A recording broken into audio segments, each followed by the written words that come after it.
바울은 3차 전도 여행, 긴 선교 여행을 끝내고서 그의 생애 말년에 2번에 걸쳐 로마 감옥에 갇히게 됩니다.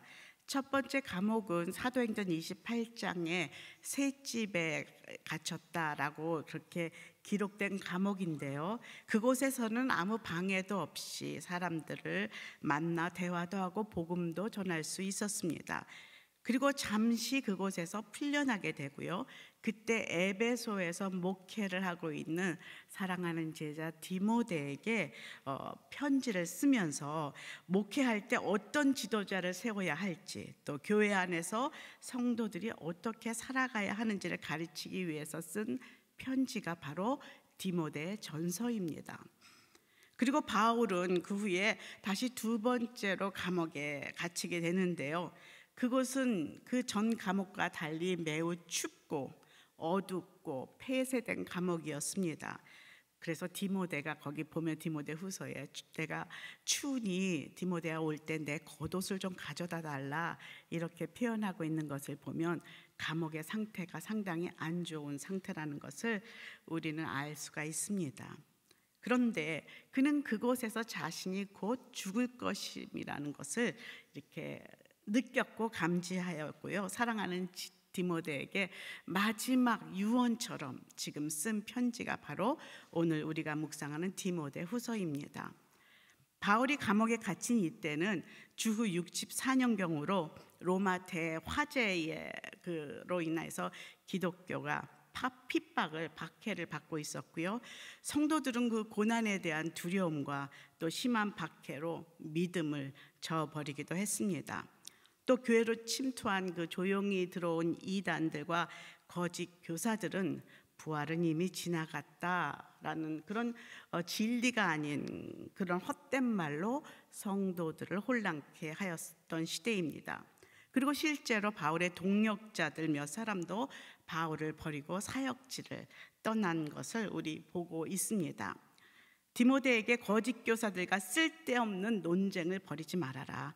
무익한 다툼을 벌이지 말아라. 시간 낭비하지 말고 온유함과 인내로 믿음의 경주를 끝까지 달려가고 복음 전도자로서의 사명을 잘 감당하라 라고 당부하는 개인적인 목회 서신입니다. 그리고 이 디모데 후서는 지금도 바울처럼 디모데처럼 이 시대에 말세에 예수의 증인으로 부활의 증인으로 삶을 살고자 하는 모든 그리스도인들에게 특별히 사도행전 29장의 비전을 품고 주 예수여 오시옵소서 이 말세에 주님의 오심을 갈망하는 기대하는 우리 온누리교회의 많은 성도들 그리고 이 시대의 크리스찬들에게 동일하게 사도 바울이 들려주는 음성이요 하나님의 마음입니다. 오늘 3장에 들어오면서 바울은 마지막 날에 나타날 악한 자들의 모습과 그 시대상을 자세하게 묘사하고 있습니다. 디모데야, 마지막 날이 올 것인데 반드시 임할 것인데 그때는 세상이 이렇게 돌아갈 것이다. 사람들은 이런 모습으로 변화될 것이다. 그 안에서 믿음을 지키고 사는 것이 결코 쉽지 않을 것이다. 그러나 주의 은혜 안에서 흔들리지 말고 신실하게 너의 믿음의 경주를 잘 끝까지 마치렴 라고 말하는 그 바울의 그 고백을 우리도 받습니다. 그런데 그 상황을 설명하는 것이 얼마나 자세하게 설명을 하고 있는지 마치 눈으로 보는 것 같은 그런 설명을 조목조목 말세에 일어날 징조에 대해서 사람들의 변화에 대해서 이렇게 구체적으로 얘기하고 있습니다. 저는 이 디모데 후서에 이 바울의 이야기를 이렇게 묵상하면서 예전에 요한계시록을 묵상할 때 그 감동이 기억이 났습니다. 요한계시록이 얼마나 그 에베소에 있는 그 아시아의 7교회에게 편지하는 거 아닙니까? 근데 그 안에 뭐 나팔이며 뭐 인이며 뭐 동물들이며 여러 가지 상징적인 숫자들이며 우리가 이해하지 못하지만 하나님께서는 그것을 마치 우리에게 마지막 날은 반드시 올 것이고 내가 재림할 것인데 그때 이런 일이 일어날 것이다. 너희는 두려워하지 말고 겁내지 말고 준비하라. 말씀하시는 그 말씀이 오늘날 제게 사랑의 음성으로 다가왔습니다. 마치 영화 예고편을 보여주시는 것 같은, 저는 해피엔딩이 아닌 영화는 보지 않습니다. 왜냐하면 그 마음이 힘들기 때문에. 그런데 해피엔딩인데 중간에 좀 어려운 이런 고난이 있고 뭐 핍박이 있고 뭐 싸움이 있을지라도 해피엔딩이면 저는 눈을 가리고서라도 볼 수 있습니다. 마치 하나님은 주님 다시 오심에 그 해피엔딩이 있는데 이런 일들이 있을 것이다 라고 말씀하시는 것이 저에게는 사랑으로 다가왔고, 오늘도 바울은 사랑하는 디모데에게 마지막 날에 이런 변화가, 사람들의 모습이, 사람들의 내적인 이 심정이, 그리고 시대가, 교회가 이렇게 변화될 것이다 말하고 있습니다. 그리고 오늘 말씀은 이 마지막 시대에 살아가는 우리에게도 영적으로 깨어서 준비하라 말씀하십니다. 3장 1절 한번 읽어볼까요? 시작. 너는 이것을 알아라. 말세 때가 올 것이다. 말세는 반드시 올 것인데요, 그때는 특히 믿는 자들에게 쉽지 않을 것이다 라고 말하고 있습니다. 개역 개정에는요, 어려운 때가 온다는 말을 고통의 때가 올 것이다 이렇게 말하고 번역하고 있습니다. 주목해 볼 것은요, 그 고통의 근원이 바울 시대에 있었던 그 박해나 핍박 그런 것이 아니라 그 내면에 하나님을 외면하고 자기 중심적인 삶을 살아가는 사람들의 변화된 악한 모습, 능력을 잃어가는 성도들과 교회의 모습은 이럴 것이다 라고 펼치고 있다는 것이죠. 오늘 큐티 제목처럼 말세에 드러나는 현상들 중에 몇 가지 특징이 있습니다. 첫 번째 특징은 하나님을 부인하고 자기를 사랑합니다. 한번 읽어볼까요? 시작. 하나님을 부인하고 자기를 사랑합니다. 2절에서 4절 함께 읽어보겠습니다. 시작. 사람들은 자기를 사랑하고 돈을 사랑하고 잘난 척하고 교만하고 하나님을 모독하고 부모에게 순종하지 않고 감사할 줄 모르고 무정하고 화해하지 않고 남을 헐뜯고 무절제하고 난폭하고 선한 것을 좋아하지 않고 배반하고 무모하고 자만하고 하나님을 사랑하기보다 쾌락을 더 사랑하고. 말세에 나타나는 사람들의 죄악된 모습은 하나님이 인간에 주신 그 새로운 계명, 바로 첫 번째 계명이 무엇입니까? 내 하나님을 사랑하라 라는 첫 번째 계명인데요, 그 말씀에 대한 정면의 도전, 불순종을 보여주고 있습니다. 자기를 사랑한다, 나를 사랑한다. 가장 먼저 나를 사랑할 때 드러나는 특징은 하나님 대신에 나를 만족시켜줄 돈을 사랑하는 모습입니다. 하나님 대신에 돈을 더 사랑하는 모습은 마지막 때에 나타나는 전형적인 우상숭배의 모습이라는 것이죠. 사실 돈 자체가 악한 것은 아닙니다. 또 우리는 돈이 필요합니다. 돈을 많이 가진 것도 죄가 아닙니다. 그런데 하나님 대신에 돈을 더 의지하고 사랑하고 돈이 있으면 다 된다. 행복도 명예도 안전도 돈에게서 나온다. 돈이 많으면 성공한 인생이다 라고 돈을 자신의 구세주처럼 믿는 그 만모니즘의 사상이, 그것이 자신의 믿음이 될 때 돈은 어느새 우리의 우상이 되어버린다는 것이죠. 하나님은 말씀하시죠. 디모데전서 6장 10절에 한번 읽어보겠습니다. 시작. 돈을 사랑하는 것은 모든 악의 뿌리다. 돈을 사모하는 어떤 사람들은 믿음에서 떠나 많은 고통으로 자기를 찔렀다.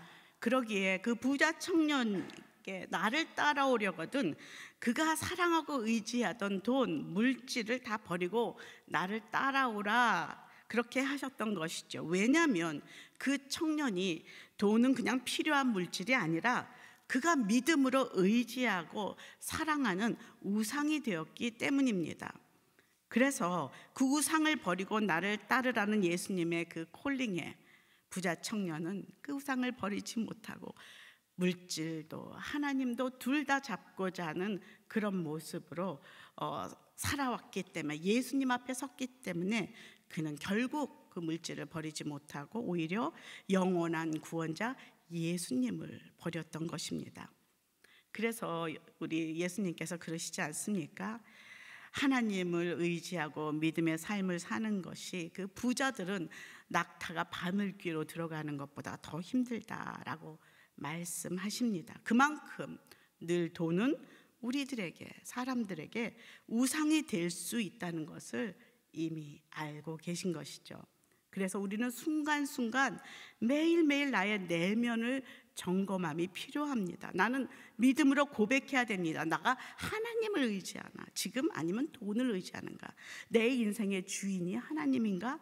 아니면 돈인가? 믿음인가? 세상적인 방법인가? 늘 선택을 해야 된단 말이죠. 마태복음 6장 24절에는 이렇게 이야기하고 있습니다. 시작. 아무도 두 주인을 섬기지 못한다. 한쪽을 미워하고 다른 한쪽을 사랑하거나 한쪽을 중히 여기고 다른 한쪽을 무시할 것이다. 너희가 하나님과 재물을 함께 섬길 수 없다. 아멘. 하나님은 이미 우리가 그 돈이 우상으로 재물이 나의 우상이 될 수 있음을 알고 계셨기에 이런 말씀을 하십니다. 우리 솔로몬의 고백 기억하지 않습니까? 이 땅에서 가장 많은 돈을 소유했고 땅을 소유했고 여자를 소유했고 권세, 인기 모든 것을 다 가졌던 솔로몬이 그의 마지막 말년에 하나님 앞에 서서 뭐라고 고백합니까? 허무하다, 정말 허무하다, 모든 것이 다 허무하다. 결국은 세상에 놓고 갈 것, 영원하지 않은 것을 붙들고 전전긍긍하며 살았던 그의 인생 가운데 이렇게 허무함을 고백하는 우리 솔로몬의 고백을 우리는 늘 기억해야만 합니다. 하나님보다 자기를 더 사랑하는 사람들에게 나타나는 특징은 오늘 말씀해 보니까 잘난 척하고 교만하고 하나님을 모독한다 이렇게 기록하고 있습니다. 결국 하나님을 자신을 사랑함이 하나님을 모독하는 것이요 자신이 하나님의 자리를 차지하는 것입니다. 그리고 이것이 바로 교만이다라고 말하고 있습니다. 하나님은 이렇게 스스로 자기를 높이는 그 교만을 싫어하시고 벌하신다 말씀하시죠. 잠언서 16장 5절 하나님이 무엇을 싫어하시는지 한번 볼까요? 16장 5절입니다. 마음이 교만한 사람은 하나님이 싫어하시니 그들은 반드시 벌을 받게 될 것이다. 마음이 교만하면 하나님보다 다른 것, 나를 우상으로 삼는 것이 교만입니다. 두 번째 하나님의 계명은 무엇입니까? 내 이웃을 내 몸과 같이 사랑하라 라는 그런 계명 아니겠습니까? 우리는 자연스럽게 나를 사랑합니다. 그것이 본능입니다. 그런데 너를 사랑하던 내 이웃을 사랑하라 말씀하십니다. 그러나 다른 사람, 나를 사랑하다 보니 그것이 하나님처럼 높아지다 보니 다른 사람과의 관계가 무너져 버리고 사랑은 식어버립니다. 그럴 때 사람은 이렇게 변하지요. 우리 2절 끝부분에서부터 4절까지 함께 읽어볼까요? 부모에게 순종하지 않고 시작. 부모에게 순종하지 않고 감사할 줄 모르고 거룩하지 않고 무정하고 화해하지 않고 남을 헐뜯고 무절제하고 난폭하고 선한 것을 좋아하지 않고 배반하고 무모하고 자만하고 하나님을 사랑하기보다 쾌락을 더 사랑하고 자신을 끔찍히 사랑하되 이 하나님의 둘째 계명인 이웃사랑을 거부하는 사람들은 특별하게 타락한 사람들이 아닌 것 같습니다. 지금 우리 주변에 정말로 많은 사람들이 이렇게 쉽게 만나는 우리들의 모습 속에 있는 모습이 아닌가 싶습니다. 2000년 전에 그렇게 살았던 사도 바울이 말세에 이런 모습이 드러날 것이다라고 말하는 게 너무나 놀랍습니다. 하나하나가 이 시대에 우리의 모습을 묘사하는 것 같습니다. 부모에게 순종 안 하고 감사를 잃어버렸고 거룩하지 않고 무정하고 화해하지 않고 남을 헐뜯고 무절제하고 난폭하고 선한 것을 좋아하지 않고 배반하고 무모하고 자만하고 하나님 사랑보다는 자기의 몸 쾌락을 더 사랑하는 이 시대의 우리의 모습을 지금 보면서 지금이 말세 맞구나, 마지막 때가 지금이구나 라는 것을 우리는 모두 다 느낄 수가 있습니다. 그래서 이런 시대에 믿음을 지키며 순수하게 하나님의 그 부르심을 붙잡고 살아가는 것이 쉽지 않다, 고통스러울 것이다 라고 말합니다. 그래서 말세에 고통하는 때가 이른다 라고 말씀하고 있는 것이죠. 힘들지 않다는 것이 아닙니다. 고통스럽다. 그러나 우리 믿는 자들은 그것을 뚫고 그곳으로 방향을 잡아 나아가는 사람들입니다. 두 번째 말세의 특징은 무엇입니까? 경건의 모양은 있고 능력은 없습니다. 함께 읽어볼까요? 시작. 경건의 모양은 있고 능력은 없습니다. 우리 한번 5절 읽어보겠습니다. 시작. 경건의 모양은 있으나 경건의 능력은 인정하지 않게 될 것이다. 너는 이런 사람들을 멀리하여라. 경건의 모양이 있다라는 것은요, 하나님을 믿는 자들 그리고 마지막 시대에 교회를 향한 말씀이라는 것을 우리는 깨달을 수가 있습니다. 겉으로 보면 다 경건해 보이고 거룩해 보일 수 있습니다. 새벽 기도도 열심히 나가고 기도회도 찬양팀도 참여하고 성경 공부도 하고 순예배도 하고 11조 감사홍음도 열심히 드립니다. 누가 봐도 하나님을 잘 믿는 거룩한 성도의 모습을 가지고 살아갑니다. 그런데 오늘 성경은 경건의 모양만 갖추고 있다라고 말하고 있습니다. 정말 능력이 없고 믿음은 찾아볼 수 없다는 것이죠.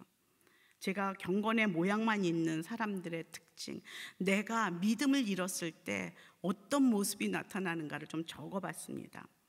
제가 쭉 읽어볼게요. 내가 거기 있나 한번 찾아보세요. 오래 믿었지만 삶에서 아무런 변화와 성장이 일어나지 않습니다. 죄를 미워하지 않습니다. 자신이 지은 죄도 회개하지 않습니다. 하나님을 두려워하지 않기 때문에 너무나 쉽게 죄를 짓고 죄인 줄 알면서도 멈추지 않습니다. 아니, 멈출 능력도 없습니다.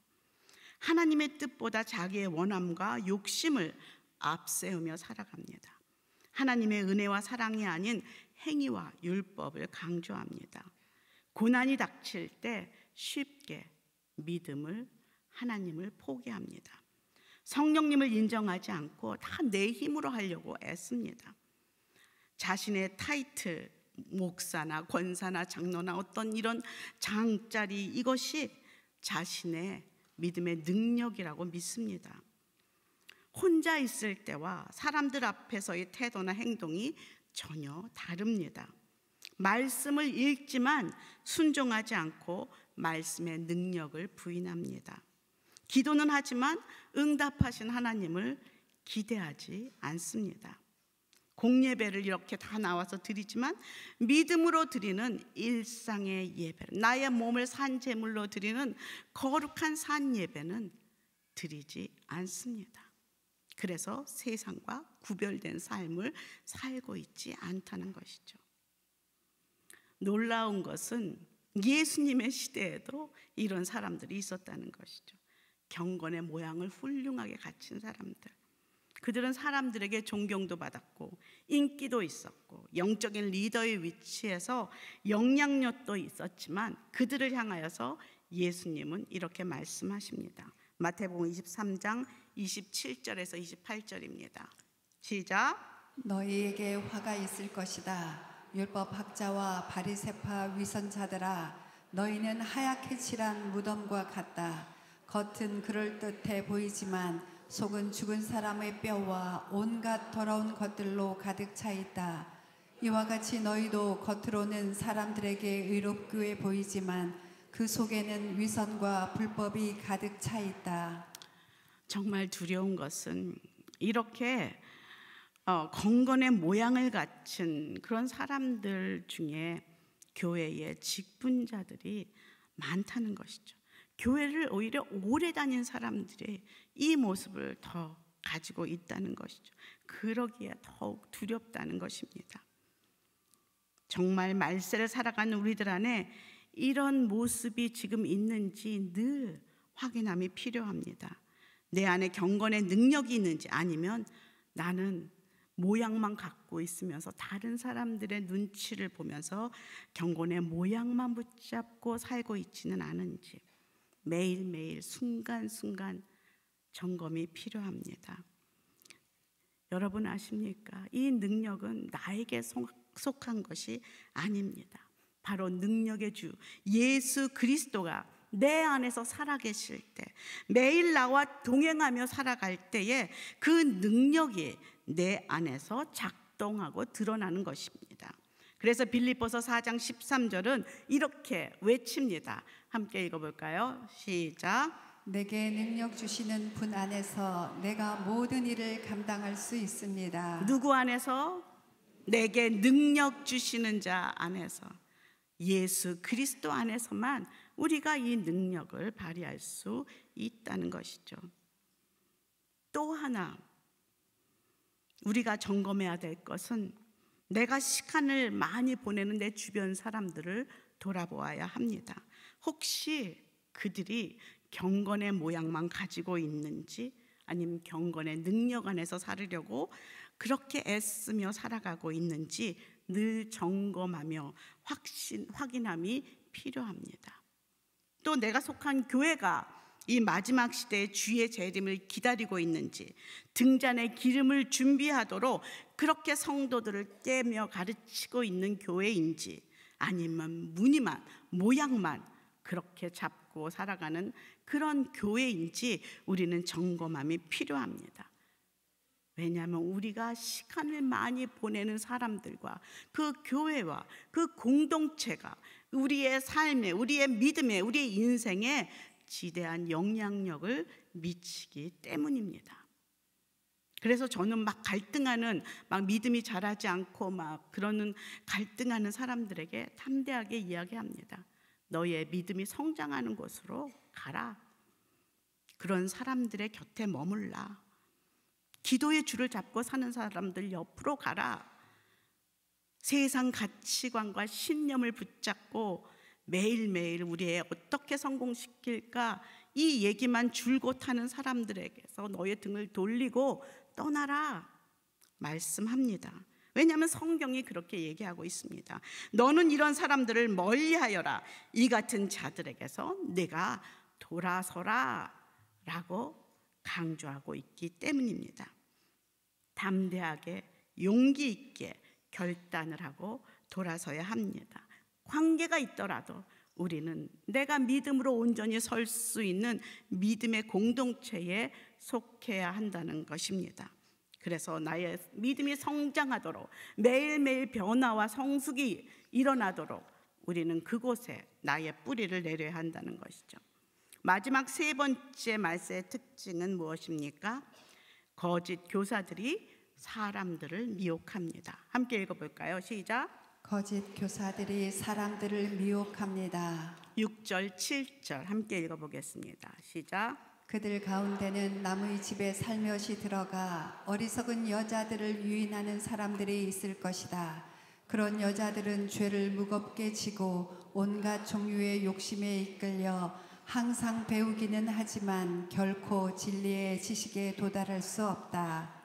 말세의 또 다른 위협은 교회 안에 자연스럽게 조용히 스며드는 거짓 가르치며 거짓 교사들입니다. 경건의 모양은 있지만 능력을 부인하는 거짓 교사들이 조용히 교회 안에 침투해서 겉으로는 신앙적으로 보일지 모르지만 실제로는 하나님의 진리의 말씀을 왜곡시키고 성도들이 진리에 도달할 수 없도록 미혹시킨다라고 성경은 지금 말하고 있습니다. 특히 우리는 항상 위로받고 축복받고 잘 살기를 바라는 욕심들이 있습니다. 그 마음을 충족시키기 위해서 하나님 믿으면 축복받습니다. 돈도 잘 법니다. 사업도 잘 됩니다. 아이들도 성공합니다. 병도 낫습니다. 이런 식으로 기복신앙을 부추기며 우리들이 참 진리로 갈 수 없도록 우리들의 영을 미혹시키는 그런 메시지가 있는 곳, 그런 무리가 있는 곳에서 여러분은 돌이켜야 합니다. 이런 내면의 욕심과 자기 중심적인 생각을 가지고 아무리 성경 공부를 열심히 하고 기도하고 말씀 묵상하고 공부를 하여도 우리는 온전한 진리에 도달하지 못한다.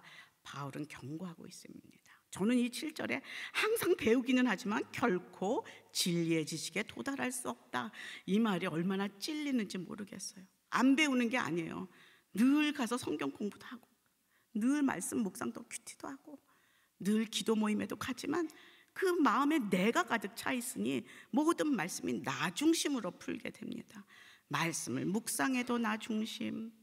제가 늘 말씀드리지 않습니까?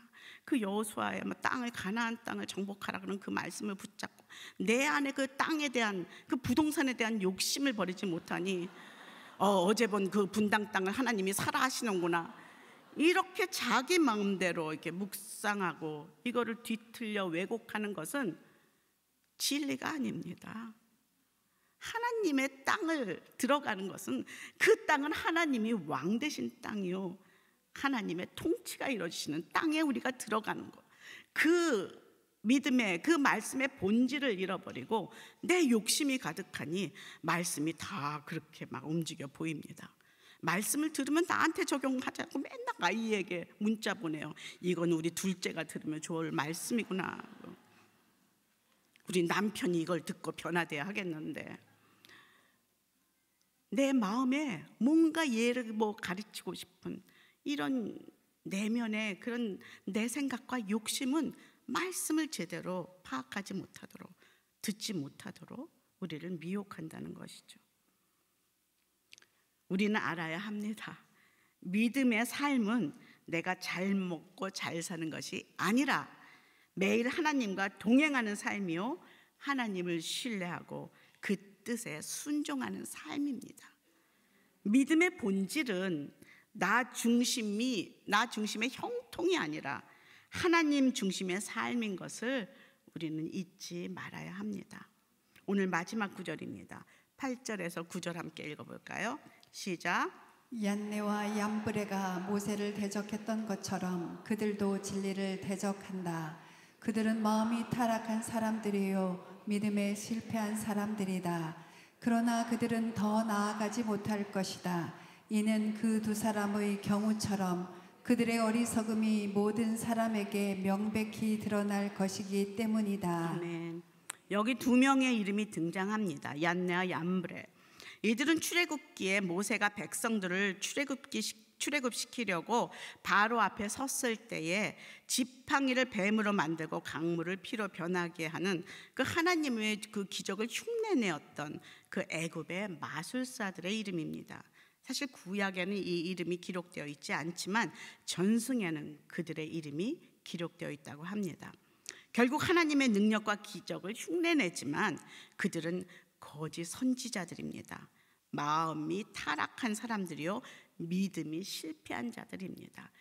마음이 타락했다는 말이 정말 와닿는 것은 우리는 늘 타락을 몸만 생각합니다. 내 몸을 잘못 굴려서 뭔가 이렇게 타락해서 술 마시고 담배 피고 이런 것을 막 타락이다. 아니요, 하나님 안에서는 정말로 우리의 마음의 타락이 우리를 넘어뜨립니다. 특별히 마지막 시대에 마음의 타락을 우리는 조심해야 됩니다. 요새 이렇게 단어가 생각이 안 나는 거죠. 이해하시죠, 권사님들? 네. 그들을 믿음에 실패한 자들이다 라고 말하고 있습니다. 이 두 사람들이 결국 무능함이 드러나게 되어 있어요. 말세에도 조용히 교회에 들어온 거짓 선지자들의 결과도 그들과 동일할 것이다. 결국은 그들의 그 잘못과 그 죄악이 만천하에 드러날 것이다 라고 선언하고 있습니다. 진리가 임하면, 빛이 임하면, 심판주 예수님이 오시면 그 어리석음은 드러날 것이요 들춰질 것이요 폭로될 것입니다. 그 마지막 날 예수 그리스도의 재림의 날은 그들에게는 심판의 날이 될 것이요 끝까지 믿음을 지키며 순수하게 그 길을 간 사람들에게는 승리의 날이 될 것이기 때문입니다. 성경에는 곳곳마다 마지막 때의 교회로 조용히 들어오는 거짓 선지자들, 이단들, 가짜 그리스도 예언자들이 많이 있음을 말하고 있습니다. 우리 베드로후서 2장 1절 함께 읽어보겠습니다. 시작. 백성 가운데 거짓 예언자들이 일어난 것 같이 여러분 가운데서도 거짓 선생들이 나타날 것입니다. 그들은 파멸로 인도할 이단을 슬그머니 끌어들이고 자기들을 값주고 사신 주를 부인함으로 임박한 멸망을 자초합니다. 아멘. 마태복음 24장에서도 가짜 그리스도들과 가짜 예언자들이 마지막 때에 나타나서 놀라운 표적과 기사를 보이면서 가능한 한 선택받은 사람, 믿는 사람들을 현혹시킨다라고 경고하고 있습니다. 지금은 우리는 정말로 수많은 거짓 뉴스들이 TV를 틀면, 인터넷을 틀면, SNS로 어디서나 흘러나오는 시대에 살고 있습니다. 세상 철학과 가치관, 또 거짓 가르침과 정말 진리가 아닌 것을 진리처럼 속이는 많은 뉴스들이 우리의 귀를 미혹시키고 영을 혼동시키고 있습니다. 그렇기에 디모데후서는 우리에게 꼭 필요한 말씀, 붙들어야 하는 하나님의 음성입니다. 저는 이 디모데후서를 참 좋아합니다. 특별히 마지막 디모데후서가 4장까지 있지 않습니까? 사도 바울은 자신이 곧 죽을 것을 알고 있습니다. 그럼에도 불구하고 사랑하는 디모데에게 마지막 이 종말을 알려주면서 나처럼 끝까지 믿음 지켜라. 내가 넘기는 그 믿음의 경주할 때 주는 거? 바톤을 받아 계속 믿음의 경주를 뛰어라. 이렇게 강조하고 있어요. 저는 그 4절에 이 말씀을 너무나 좋아합니다. 우리 디모데후서 4장 5절에서 8절 마지막으로 좀 읽어볼까요? 시작. 그러나 너는 모든 일에 정신을 차리고 고난을 받으며 전도자의 일을 하며 내 임무를 다하여라. 나는 이미 부어드리는 제물과 같이 제물로 드려졌고 세상을 떠날 때가 되었다. 나는 선한 싸움을 싸우고 경주를 마치고 믿음을 지켰다. 이제 나를 위해 의의 면류관이 준비되었으니 주 곧 의로우신 재판장이 그날에 내게 주실 것이다. 그리고 나뿐 아니라 주의 나타나심을 사모하는 모든 사람에게도 주실 것이다. 주 예수의 오시옵소서. 주의 재림을 사모하며 매주마다 그렇게 고백하는 저와 여러분들, 우리들에게도 동일하게 나타날 것이다 라고 말하고 있습니다. 오늘 이 말씀을 붙잡고 이 마지막 시대에 우리를 진리로 인도하실 성령 하나님, 그분을 의지하면서 살아가기를 축원합니다. 주님 다시 오시는 그날을 소망하면서 기대하면서 부활의 증인, 예수의 증인, 복음 전도자의 사명을 잘 감당하며 살아가는 우리 모두가 되기를 주의 이름으로 축원합니다. 오늘 이 말씀을 가지고 몇 가지 묵상 질문, 묵상 포인트를 좀 만들어 보았는데요. 여러분들도 수십 가지, 수백 가지의 묵상의 그 질문들을 만들 수가 있을 것입니다. 저는 그냥 몇 가지를 만들어 보았습니다. 첫 번째로, 내 삶의 주인은 나인가 하나님인가? 말씀을 보면서 제가 물어볼 수 있습니다. 나는 하나님보다 돈을 더 의지하는가? 그 이유는 무엇인가? 나의 입술에 감사의 열매가 있는가? 믿는 자들에게 따르는 그 감사의 열매들. 나는 경건의 능력을 사모하는가?